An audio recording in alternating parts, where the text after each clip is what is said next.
नमस्कार दोस्तों, मेरा नाम है अंशुमन नायक और आप सभी का बहुत बहुत स्वागत है इंडियन डिफेंस न्यूज के डिफेंस टॉक सीरीज में, जहां पर हम रोज नए नए डिफेंस अपडेट्स के बारे में बात करते हैं।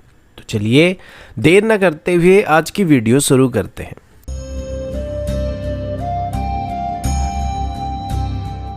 आज की पहली अपडेट हैवी स्ट्रेटेजिक बॉम्बर की तरफ से है। वैसे अभी के लिए भारत के पास कोई भी हैवी स्ट्रेटेजिक बॉम्बर नहीं है, लेकिन पिछले कुछ सालों से इंडियन एयरफोर्स की तरफ से भी ऐसे प्लेटफॉर्म्स को एक्वायर करने के बारे में सोचा जा रहा है। खास करके जब से चाइना के साथ हमारा फेस ऑफ हुआ है, तब से स्ट्रेटेजिक बॉम्बर के बारे में सोचा जा रहा है। कुछ ही दिन पहले आपको मैंने बताया था कि अभी बोइंग की तरफ से अपनी C-17 को बेस करके एक क्रूज मिसाइल कैरियर को डेवलप करने की कोशिश किया जा रहा है, जिसमें एग्जिस्टिंग C-17 को हाइपरसोनिक मिसाइल कैरियर के तौर पर मॉडिफाई किया जा सकता है। ठीक वैसे ही अभी इंडियन एयरफोर्स की तरफ से अपनी C-130J सुपर हरकुलिस एयरक्राफ्ट्स को स्ट्रेटेजिक बॉम्बर या मिसाइल कैरियर के तौर पर मॉडिफाई करने का फैसला किया गया है। फर्क इतना होगा कि अभी इंडियन एयरफोर्स की तरफ से इसमें कोई मिसाइल नहीं बल्कि लॉइटरिंग मुनिशंस और कैमिकाजे ड्रोन्स को इंटीग्रेट करने का फैसला किया गया है। यानी कि इंडियन एयरफोर्स अभी अपनी C-130J सुपर हरकुलिस एयरक्राफ्ट्स को एक लॉइटरिंग मुनिशन कैरियर के तौर पर या ड्रोन कैरियर के तौर पर या कैमिकाजे ड्रोन कैरियर के तौर पर इस्तेमाल करने वाली है। आमतौर पर जो लॉइटरिंग मुनिशंस होते हैं, इनका रेंज 100 किलोमीटर के आसपास होता है। तो इसी वजह से अभी इंडियन एयरफोर्स की तरफ से एक स्पेशल ग्लाइडर पॉड को भी डेवलप करने का प्लान किया जा रहा है, जो कि प्राइमरली लॉइटरिंग मुनिशंस को कैरी करने का या होल्ड करने का काम करेगा। और एक ग्लाइडर पॉड में एक साथ 4 लॉइटरिंग मुनिशन इंटीग्रेट किए जा सकेंगे और एक तरीके से इनको मदर पॉड की तरह भी हम लोग इस्तेमाल करने वाले हैं। और एक सुपर हरकुलिस एयरक्राफ्ट्स में हम एक ही बार में से 30 पॉड्स को कैरी कर पाएंगे, जिसे हम एक बार में एक सुपर हरकुलिस एयरक्राफ्ट से 120 ड्रोन को लॉन्च कर पाएंगे या लॉइटरिंग मुनिशन को लॉन्च कर पाएंगे। अब ऐसे में जब ग्लाइडर पॉड के मदर पॉड को C-130J एयरक्राफ्ट से रिलीज किया जाएगा, तो ये अपने साथ लगभग 4 लॉइटरिंग मुनिशन को एक साथ लेके जाएगा और कुछ डिस्टेंस तक कवर कर जाएगा, जिससे लॉइटरिंग मुनिशन की रेंज ऑलमोस्ट 2 गुना तक इंक्रीज होने वाला है। और इससे एक फायदा ये भी होगा कि दुश्मन की एयर डिफेंस सिस्टम को काफी हद तक कंफ्यूज करने वाला है, क्योंकि रडार में एक ही पॉड दिखने वाला है, लेकिन असल में इसमें 3 से 4 लॉइटरिंग मुनिशन मौजूद होने वाला है, जो कि बाद में रिलीज हो जाएंगे। और इससे दुश्मन काफी हद तक कंफ्यूज हो जाएगा कि वहां पर एक टारगेट था या फिर मल्टीपल टारगेट थे।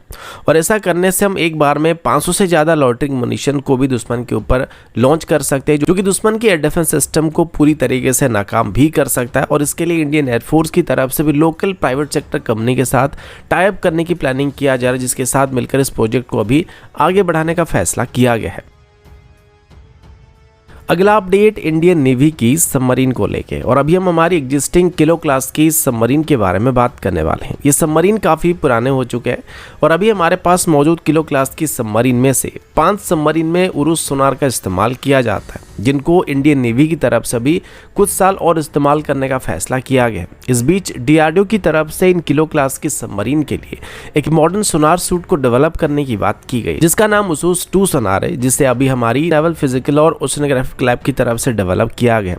अभी हमारी एग्जिस्टिंग किलो क्लास की सबमरीन में से उसूस 1 सोनार का इस्तेमाल किया जाता है, जिसे अभी इसका वर्जन 2 रिप्लेस करने वाला है। रिपोर्ट के मुताबिक अभी उसूस 2 सोनार सूट को हमारी 3 किलो क्लास की सबमरीन में इंटीग्रेट करने का प्लान किया जा रहा है, जिनको रिसेंटली रिफिट किया गया था और किया जा रहा है, जो कि आने वाले 10 से 15 साल तक ऑपरेट किए जा सकते हैं। इसमें S55, S57 और S59 नंबर की जो सबमरीन है, इनको फर्दर अपग्रेड करने का फैसला किया जा रहा है। उसूस 2 में एक कॉम्प्रिहेंसिव सोनार सूट है, जिसमें पैसिव सोनार, एक्टिव सोनार, इंटरसेप्ट सोनार, ऑब्स्टेकल अवॉइडेंस सोनार और अंडर वाटर टेलीफोनी सिस्टम भी मौजूद है, जो कि किसी भी मॉडर्न सबमरीन के लिए कंप्लीट पैकेज होने वाली है। और अभी VL की तरफ से इन सिस्टम्स को मैन्युफैक्चर करने की बात भी सामने आई, जिसे आगे चल के इन 3 सबमरीन में इंटीग्रेट किया जाएगा।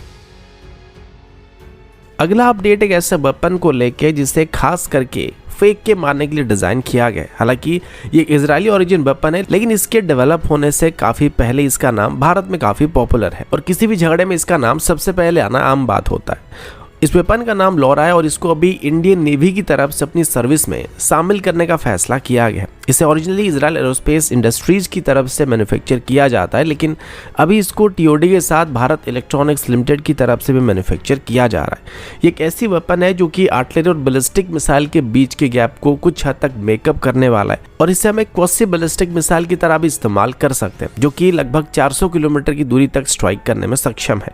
इससे पहले भी भारत की तरफ से मैन्युफैक्चर करना स्टार्ट किया जा चुका था और अभी नेवी की तरफ से इसको अपनी सर्विस में इंडक्ट करने का फैसला किया जा रहा है। इसे एक कॉस्ट इफेक्टिव बैलिस्टिक मिसाइल की तरह भी हम लोग इस्तेमाल कर सकते हैं और इसमें अलग अलग तरह के वॉरेट भी इस्तेमाल किए जा सकते हैं, जिसमें हम हमारे ज़रूरत के हिसाब से हाई एक्सप्लोजिव, क्लस्टर मुनिशंस और थर्मोबैरिक वॉरेट का इस्तेमाल कर सकते हैं। और खास करके इसे लैंड अटैक करने के लिए इस्तेमाल किया जा सकता है, जो कि किसी भी एग्जिस्टिंग नेवल वेसल से सरफेस पर स्ट्राइक करने के लिए एक सुइटेबल ऑप्शन इसको बना सकता है। और ब्रह्मोस जैसे किसी मिसाइल के अलावा इसको एक कॉस्ट इफेक्टिव प्लेटफॉर्म की तरह इस्तेमाल किया जा सकता है।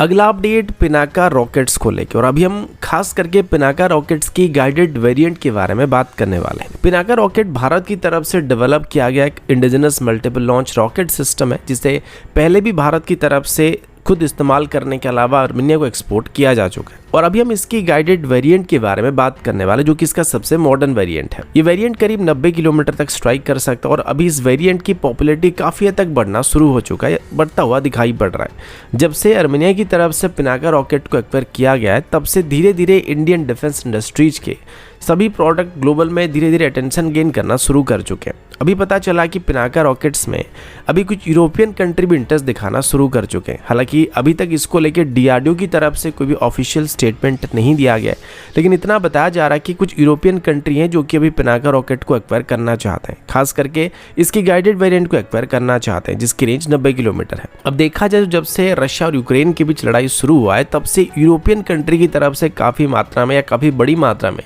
इंडियन मेड वेपन्स को इंपोर्ट करना स्टार्ट किया गया। और हो ना हो पिनाका रॉकेट में अभी अगर यूरोपियन कंट्री इंटरेस्टेड है, तो कहीं ना कहीं इसके पीछे यूक्रेन का लिंक भी होने का उम्मीद किया जा सकता है। और इस बात से भी इनकार नहीं किया जा सकता है कि भारत से पिनाका रॉकेट को खरीदने के बाद इनको यूक्रेन को सप्लाई किया जा सकता है।